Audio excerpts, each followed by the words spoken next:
Do what thou wilt shall be the whole of the law. Welcome to our Ritual Night Talk for January 18th, 2022. I'm Scott Stenwick, your host for these Ritual Night events, presented under the auspices of Leaping Laughter OTO in Minneapolis, Minnesota. Before I get going any further, remember to like, subscribe, request notifications. That way you'll always know when we go live or post a new video here on the Leaping Laughter YouTube channel. Tonight, I am going to be talking about the greater ritual of the hexagram. So we talked about the greater ritual of the pentagram. That's used to tune your ritual space for elemental operations. And tonight we're going to be talking about the corresponding greater ritual of the hexagram, which is used to tune the space for planetary operations and, in the thelemic system, zodiacal operations. So I've included two links with the video. The first one is an article from my blog on the greater ritual of the hexagram, and the second one is the donation link. You should know what to do by now. No donation is too small. Everything is appreciated. All donations to this channel go to support the ongoing operations of Leaping Laughter OTO in Minneapolis, Minnesota. So, as I mentioned with respect to the lesser rituals, you have your lesser ritual of the pentagram, lesser ritual of the hexagram. Those rituals are foundational. They are initial rituals that you use to basically set up kind of your imaginary circle, your magical working space, your magical field, however you want to describe that. Once you've done that and you've set up a magical space, the next step is to perform some sort of preliminary invocation that identifies you with the divine. And there are various forms of that, which, we'll cover in another one of these talks. And once you've done that, once you've identified your consciousness with the divine, then what you're going to do is you are going to tune your space to the kind of energy or quality, however you want to define it. It's not energy like in physics, but the kind of quality, energy, force that you want to be working with in your magical operation. And so the symbol of the pentagram is a symbol of the microcosm. The symbol of the hexagram is a symbol of the macrocosm. However, it's important to take note that the macrocosm, microcosm separation, the lesser ritual, the pentagram and hexagram, is not necessarily quite the same when you're dealing with the greater rituals. Depending on how you set up your lesser rituals, you might or might not be working macrocosmically or microcosmically, whether you're working with elements or you're working with planets or you're working with signs. All of the qualities conjured by the greater rituals, including the greater ritual of the hexagram, can be worked in a microcosmic or psychological fashion and in a macrocosmic or exterior world fashion. I'm a big practical magic guy. I'm usually doing, macrocosmic stuff. But there certainly are applications in magic for some of these qualities, in psychology. If there's a personality trait that you want to develop that's associated with one of the planets, you could certainly do that. The signs of the zodiac, I've talked about how you could use Leo in the zodiac, which is the power of taming wild beasts in Libra 777, to work with your conditioning, and it's actually quite effective. It's a completely psychological effect. I mean, it's working on the conditioning that's set up, in your mind, in your consciousness. And it can be really effective in terms of like changing your behavior and so forth. So there's all sorts of stuff that you could do with this, and most of the stuff you can do with it is fun. So, I really enjoy being able to, work with qualities in all sorts of different fashions, depending on, whatever I happen to want, whatever I happen to need in my life. So the basic structure of the greater ritual of the hexagram is you're going to trace a hexagram. And this hexagram is the hexagram of Earth from the lesser hexagram. It is the Star of David hexagram that you're probably most familiar with seeing in various places. So if you take a look at the layout of the Tree of Life in Crowley's Naples arrangement, you have points that are attributed to the Sephiroth that are related to the planets. And so the top point is the one exception. The top point of the hexagram is Saturn. And Saturn is actually like over here in Bina. But Saturn stands in for all three of the supernals in this hexagram arrangement. So the hexagram of Saturn, you start at the top point. And then you follow the lightning flash down through the Chaldean order. So it goes Saturn, Jupiter, Mars, Sun, Venus, Mercury, and Moon, Moon being the bottom point. The Sun is the oddball. For the Sun, just like in the Golden Dawn, in the thelemic system, you do the Sun hexagram by tracing all 6 other hexagrams in sequence, starting with Saturn and working your way down to the Moon. There are also some applications for the unicursal hexagram in thelema. That's the symbol that you see related to thelema quite a bit. And the unicursal hexagram Crowley looked at 2 different versions of using the unicursal hexagram to stand in for that solar hexagram. So the unicursal hexagram, just to give a little bit of an aside, in the original schema of it, what you have is you have the Sun and the Moon and then the 4 elements off on the side points. And so one of the versions Crowley looked at was, well, it's a unicursal, start at this top point, and that's a solar hexagram. And these are both examples that he published in 2 different versions of Liber Reguli as the invoking hexagram of the beast, which is the Sun, 666, etc. So it's a variant of the solar hexagram. The other version is where you actually start directly from the center, which would be the Sun point, and then you go around and trace the figure from there. And there's a couple of different ways to do that, directionally and so forth. There's some controversy about that, in that, like, you'll find, generally speaking, I don't see Golden Dawn magicians using the unicursal. I do see Thelemites using it a lot, and there is some neat stuff about it symbolically, which I will eventually get to, probably when I talk about the star sapphire. I'm going to be comparing a few things, but at any rate, so putting aside the unicursal hexagram for now, I mean, it is an option. You certainly can experiment with it. You certainly can use it. There are different arrangements of how to trace it that you can find online and so forth. Using the standard hexagram, what you're going to do is you're going to start at the point attributed to the planet. And I'm pointing like I'm looking at a poster of the Tree of Life or a picture right in front of me. So Jupiter, I'm putting that here. That's Chesed.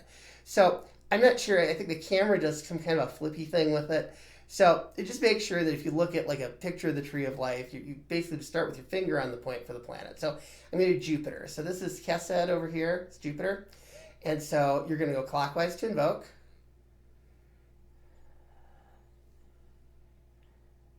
Or you can go counterclockwise to banish.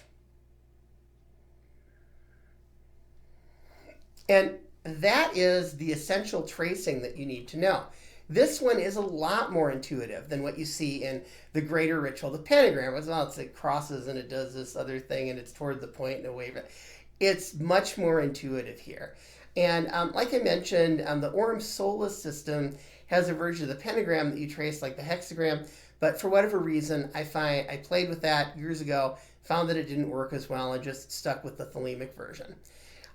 So what you're going to do then is, so you're going to trace. So you're going to do invoking Jupiter. So, you're going to trace like this.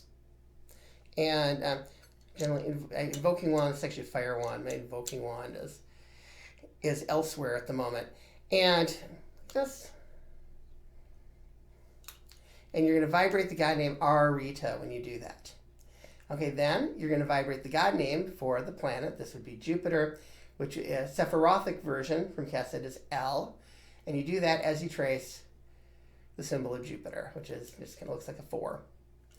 And so, hexagram with Arita, symbol of the planet with the god name. Fairly simple, okay? And there's also 2 ways to do this in a magical working space. What you usually see me doing is I go around and just do it to all 4 quarters to tune the space. You can, though, also look at where the planet is in the sky. So let's say the planet, you could treat your temple kind of like a zodiac wheel, and if the planet is at whatever a degree of the zodiac that would say correspond to like northeast. Okay, well I could come this way, and if that was where the planet was, I could do it once in that direction too. I talked to some magicians who like doing that and think it works great, so that's why I mentioned it. It's not generally what I do though. I like to kind of stick with the 4-quarter structure when I'm building my ritual space. And so I'll just go ahead and I'll go around and do it to all 4 quarters. And that's what you're going to see like in the Zodiacal elixirs and so forth. Now, one of the things to keep in mind with the planets is there are actually two forms of the planetary hexagram. And not everybody is completely clear on this. I see questions about it all the time. So in Crowley's Naples arrangement, you have a Sephirothic version of the planet, and you also have a path version of the planet. Okay? So Jupiter Sephirothically is Chesed, and the path attributed to Jupiter is the path of Kaf, which is the path of fortune. Now, if you take a look in Liber 777 and you look at the column, it's column 45, Magical Powers, Western Mysticism, and take a look down through the key scale. So what you have is, like 0 through 10 is the Sephiroth, and then 11 through 32 are the paths. Okay? And if you look at that, you'll realize that the Sephiroth all correspond to mystical visions of different kinds, and the paths all correspond to practical powers. Again, dealing with Jupiter. All right, so Chesed it's the vision of love for the Sephiroth, and for the path, it's works of political and other ascendancy, which is kind of more the traditional power of Jupiter that you think of. So you could use the greater ritual, the hexagram, to tune this to the exact kind of quality that you want. If you're doing a mystical operation, do the Sephirothic version. If you're doing a practical operation, do the path version. Okay, and the difference is that in most cases, the colors change and the god name changes.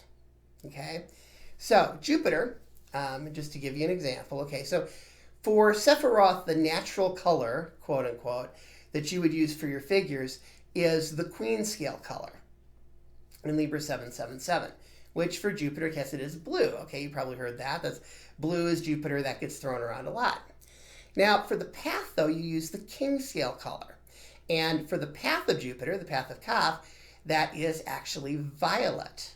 So, like a purple, okay? And so, and with the god names, the god name for Chesed is El, but the god name for the path of Jupiter, the path of Kaf, is Abba. And so you could tune that using a different god name for a different quality. So in all cases, we do Ararita. The color of the hexagram can change. It doesn't always, though. Like for like Mars and Venus, the hexagram, Mars it stays red. It's like scarlet versus red, but I mean they're practically the same color. And in Venus it's emerald green for both of them. So like they don't always change. The god names do change though. And you can find those in the column in 777 titled God Names in Asaya, and be sure to look down because just for the paths that are attributed to the planets, it has the 7 different Asya god names further down the column. Yeah, just about everybody reads like down through the Sephiroth and gets those, but yeah, read further if you want to see the paths. And I think that you will find that if you work with the paths that way and you tune your space that way and you're careful about it, you're going to be able to get better and more precise magical results. I know that's how it seems to work out for me. Okay. I do want to also just put up the caveat too that I'm not saying somebody who does a blue Jupiter hexagram with L for a practical Jupiter operation is wrong. That's not my point at all. I did it that way for years before I worked out some of these differences, and it does basically work. And I think the reason that it basically works is because, when you're working with, angels of the paths, angels of the Sephiroth, they're pretty powerful, intelligent spirits. And they're going to be able to kind of figure out, what you want. And, I don't know, maybe somewhere in the hierarchy they need to defer it someplace or something. I really don't know exactly how all that internal dynamic works. But it seems like, when you're dealing with spirits that are relatively friendly and have a pretty good idea of what you're trying to do, the path versus Sephiroth thing in practice can be a little bit fungible. I do think it works better, though, if you're careful and more precise about it, because it focuses all of the energy on your ritual on exactly the kind of thing that you're trying to do. The difference between path and Sephiroth is also the source of one of the questions that I see all the time on magic forums. And in the thelemic system, this is answered very simply. And, I can't really speak for other systems, but it's not really that complicated. And the question is, well, is Raphael or Michael the angel of the sun? And the answer is you're asking the wrong question, okay? Because Raphael is the angel of the path of Mercury. Michael is the angel of Hod, which is the Sephirah of Mercury, okay? Likewise, Michael is the angel of the path of the sun. Raphael is the angel of Sephiroth, which is the Sephirah of the sun. They're not one-to-one, okay? And that's a key thing. You want to look at that. Look at your key scales with your angels and make sure that, and they are apparently, as far as I could tell from working with them, the same angel. Just, some of these angels have more powers than others. So Michael, for example, is the element of fire, and the Sephirah of Hod, and the path of the sun. And Raphael is the element of air, and the angel of Sephiroth, and the angel of the path of Mercury. Okay? And, Mercury and the sun are like always real close to each other. So, maybe that has something to do with, it's the closest planet to the sun. So maybe that has something to do with where the association comes from. But I have found that those associations, they do work well. It's like, you don't need to think that whether it's planet, whether it's path or Sephirah, that, but it's of the planet. Kinda. Okay? So it's important to remember that if you're working in a mystical context, there are some differences versus a practical context. Okay? And so, most people wind up doing, practical work. So, Michael's the angel of the sun, because I do practical sun work with Michael. Okay. Well, but if you're working Sephirothically, turns out Raphael actually works a little bit better. And same with Hod and Mercury and so on. And I believe most of the other ones are the same, like Gabriel is the moon. And actually, no, I take that. Some of them change, but they don't flip. So you have, for the planetary, it's Gabriel is the moon, and Jupiter is Sachiel, Mars is Zamael, Venus is Anael, and so on. You could take a look at the different names according to the key scales in 777 without me, listing them off. The point is to understand what they are, okay, and understand what the differences are. Sephiroth are mystical states, and paths are practical powers. Okay, so if you understand that, you know how to tune your space to the 7 planetary Sephiroth and the 7 planetary paths. It's like the planets they have kind of a dual nature. So there's a Sephirothic nature and a path nature. This is also true of elements and signs of the zodiac, by the way. But in the case of the elements, their Sephirothic association is just to Malkut. And all the signs of the zodiac, their Sephirothic attribution is to Chokmah. So it's like you have a single Sephirah for the zodiac, single Sephirah for the elements, and then the planets go in between those. So, and it's the planets that have the dual nature with the path and the Sephirah. All right, now, moving on from planets. The greater ritual of the hexagram in the thelemic system is also used for zodiac signs. Generally speaking, zodiac signs are going to be associated with paths. The Sephirothic association is Chokmah. It's like way up above the abyss.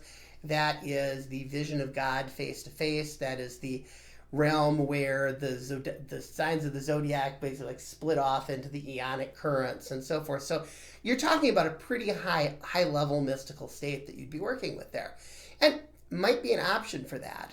But in that case, what you're going to do is you use gray for the color, both the color and the symbol of the sign. And it's the one case where you don't do flashing colors because gray is its own complement, and that's a Sephirothic color of Chokmah. And then what you do is you would do Ararita, and then the god name for every sign of the zodiac is Jah, which is the god name of Chokmah, and with that god name you would trace the symbol. So that's pretty simple for working with any of the zodiacal currents. You don't really change much. It's just it's the hexagram. The hexagram that you do is the hexagram of the ruling planet of the sign, like for paths. So that's different. So like if you're looking at Sagittarius or Pisces ruled by Jupiter, you'd use the Jupiter hexagram. If you're looking at Capricorn, Aquarius, you trace the Saturn hexagram, and so on. But you got the color's gray, God name is Jah, and then the symbol is the symbol of the sign. Okay, so that's straightforward. When you start looking at the paths, though, you have each of the paths has a different color. They have different god names. What you see me do in the Zodiacal elixir rites is I use one of the 12 permutations of Tetragrammaton, which is Yod He Vav He. And there's a system there. It's the column in 777 is called Banners of the Name. And that's where you get the name. You don't spell the name. You vibrate the name as a word and just kind of like shove in vowels where necessary. So like Hey Yod, Hey Vav is like Hey Hav is how you'd pronounce it. Usually it's kind of like an S sound, schwa sound, A sound between them. It's pretty straightforward. And I do find that works better than spelling. Just like trying to spell Yod He Vav He when you're doing the lesser ritual, the pentagram seems to make the ritual less effective. Spelling out the banners of the name when you're doing the zodiac also seems to do that. And that was the original way that we did do it when we first did the Via Solis series that the elixir rites are based on. But over the years, it's evolved into vibrating it as a word, and that seems to produce better results. So what you're going to do is you're going to go down the column, banners of the name, find the god name for the sign. And so that's the god name you're going to be vibrating. You're going to take a look at the king scale for the color corresponding to the path with the key scale for the sign. Okay, so Mercury, for example, that's a Beth, so that's key scale 12. Okay, and so if you were trying to do a ritual for Gemini or Virgo, you would use the Mercury hexagram. And what you would do is you actually wouldn't look at the Mercury key scale. I'm sorry, that's for planets. Misspoke there. Actually, you're going to want to look down to the key scale that corresponds to Gemini, which is the Lover's card, or Virgo, which is the Hermit card. And let's say you're doing Virgo. Okay, so that's Hermit, that's Yod. And so what you're going to do, you're going to go down to the key scale there, and you're going to look at what the king scale color is, and that is the color your hexagram is going to be. Again, vibrate the hexagram with a guy named Ararita. This is the Mercury hexagram, so down here, clockwise, with Ararita. And then you're going to trace the symbol of Virgo in the center, like this, with the god name. And that color for Virgo is this very bright kind of lime green is the color for Virgo. So the hexagram will be the lime green. And then you're going to make the complement to that color. It's kind of like a crimson. That's going to be the color that you trace your symbol of Virgo in with the god name.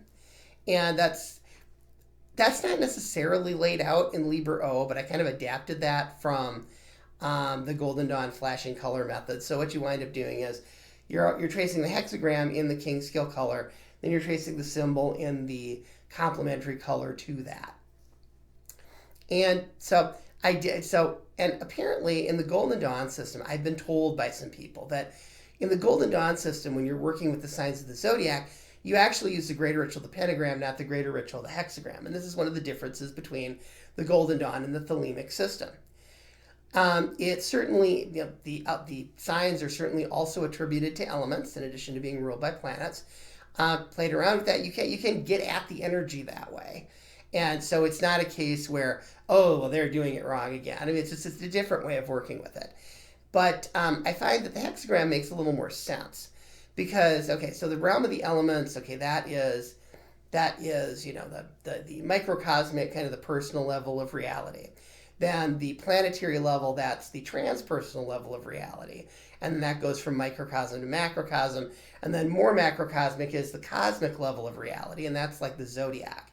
So it kind of doesn't make sense to have something that resonates with microcosm, macrocosm, microcosm, even though that's not a strict association. Okay, it's more like, depending on how you set up your lesser rituals, it determines the scope you're working in, and you certainly can work with macrocosmic elements and microcosmic planets, like I mentioned at the beginning of this talk. Same with macrocosmic and microcosmic signs. And in fact, if you look at modern astrology versus Renaissance and medieval astrology, there is a real shift from a more macrocosmic to a more microcosmic perspective. So, like if you're talking to somebody who is, they do astrology, and oh, I'm a Taurus, and so well, what they're saying is, so their sun is in Taurus, and that corresponds to these kinds of personality traits. And that's how a lot of modern astrologers look at things. And this actually changed kind of around between 1900 and 1920.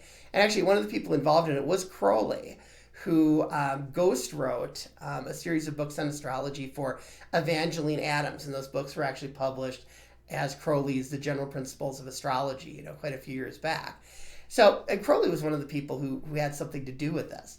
And so, if you look at, though, in the Renaissance system, it was very different. In the Renaissance, you wouldn't say, I'm a Taurus, you'd say, my sun is in Taurus, and it didn't necessarily represent your personality. In Renaissance astrology, the planets all represented forces that acted upon you. So it's this really more externalized macrocosmic view of astrology. And have not played with this really, but one of the ideas that I've kind of kicked around is, well, maybe when you go at the zodiac from the standpoint of the pentagram, the elements, you get more of the personality trait kind of side of it. Whereas if you go at it more from the hexagram, you get more the macrocosmic forces kind of concept. And I don't know if that holds. Sometimes, you wind up getting the whole energy as long as you've got the right handle, and it's not necessarily that important. But definitely an interesting thing that I think, is probably worth playing around with. And so you got these two perspectives on astrology. I was also once asked, well, how does it make sense to do the signs by the planets? And well, here's how it makes sense. So each zodiac, so we're using the 7 ancient planets here again. Okay, that's why we're using hexagrams. We're not using Uranus, Neptune, Pluto, Ceres, any of the modern planets. And these are the planets that can be seen with the naked eye without a telescope. So there is kind of a physical basis to that. They're close enough that they're visible to the naked eye, and that's why there are 7 ancient planets. Now, what you find is that, so the way the old astrological system is set up, so you have the sun, it rules one sign, Leo. The moon, it rules one sign, Cancer. And then the other 5 planets, they each rule 2 signs, one nocturnal sign and one diurnal sign. And that's called sect in Renaissance astrology. And the sun is seen as the ruler of the diurnal sect, the moon is the ruler of the nocturnal sect. Pretty obviously, you have the light of the day, light of the night. And so this is actually a pretty clean breakdown. It is true that you don't wind up with a symmetrical number of hexagrams for all the planets, like the sun is just for Leo in the zodiac, the moon is just for Cancer in the zodiac. But then everything else pretty much falls together nicely. And so it completely makes sense. So you have planet plus sect, that matches to a sign. You have element plus modality, that matches to a sign. And so the modality is going to be implied if you're working with the pentagram for the elements. The sect is going to be implied if you're working with the planets. And so that is how it gets put together. So this is a very effective and powerful ritual in the sense that you could tune a space to, all kinds of different qualities with it. Important to note, though, these rituals don't do a lot by themselves. Okay, some people get the idea that, oh, well, I want more fire energy, so I'll do the greater ritual of the pentagram for fire, okay? Or, I want more, in the zodiac sense, maybe I want more, Aries energy, so I'll do the greater invoking ritual of the hexagram for Aries, okay? Well, bear in mind, this is for tuning your working space. You can kind of use it to tune your personal energy, and it has an effect, but really you want to tune the space, and then either you then conjure up some kind of an intent related to that space. So you're doing something with it. You can call a spirit or not call a spirit. You can tune the space to the kind of elemental or zodiacal energies, planetary energies, like for even like sigil work or something like that. It's important to remember that this is you're tuning the energy. You're not actually directing the energy with this ritual yet. The direction, that's going to be done by, if you're going the spirit work direction, you're going to do your conjure agent charge license to depart. If you're doing energy work, then okay, you're going to take that energy and you're going to do something to focus it into an object. If you're doing a sigil, maybe then you go ahead and you create your sigil with the energy that you've tuned the space to. That's how it works. It's designed to be done in conjunction with intentional magic. It's like you can do it as a daily practice. Some people do this with the greater ritual, the hexagram for the planets. They'll go ahead and they'll do, as part of their daily practice, they'll go ahead and do the invoking hexagram of the planet that corresponds to the day. Planets correspond to the day. I mean, that can be a good practice to kind of align yourself over time with the planetary energies. But remember, having an intent is really what distinguishes your tuning spaces and stuff to actually like doing magic. You have an intent that you're trying to accomplish, and you're directing force in order to do that. You're not just setting up a space and kind of coloring it the right way and then walking out of the space. That's kind of what it can be like. So if you use it as a daily practice, I would recommend to incorporate into that perhaps, a simple statement of intent related to the planet. So, let's say that, so like for the day of Jupiter, okay, you do the greater invoking ritual hexagram for Jupiter, and then something like, related to political and other ascendancy, jobs, wealth, prosperity, something like that. Venus could be love, relationships, something like that. Making up an intent when you're tuning the space with the greater ritual is going to help you use it a lot more effectively. And it's a modular piece that plugs into things. Now, this is the only thing you do to invoke, Jupiter. No, it's not. There's a whole sequence of rituals, and they fit together, into a template or a schema that allows you to structure your rituals in an intelligent and effective way. So I'm going to end that here for tonight on the greater ritual, the hexagram. Again, remember to like, subscribe, request notifications so you know when we post videos here. If you want to take a look at the article, it's attached to the description of this video on the greater ritual, the hexagram. And the donation link is also there. If you feel moved to donate to Leaping Laughter OTO in Minneapolis, Minnesota, no donations are too small. All are appreciated. So with that, I'm going to sign off here. So thank you all very much for watching, and have a great rest of the evening. Love is the law, love under will.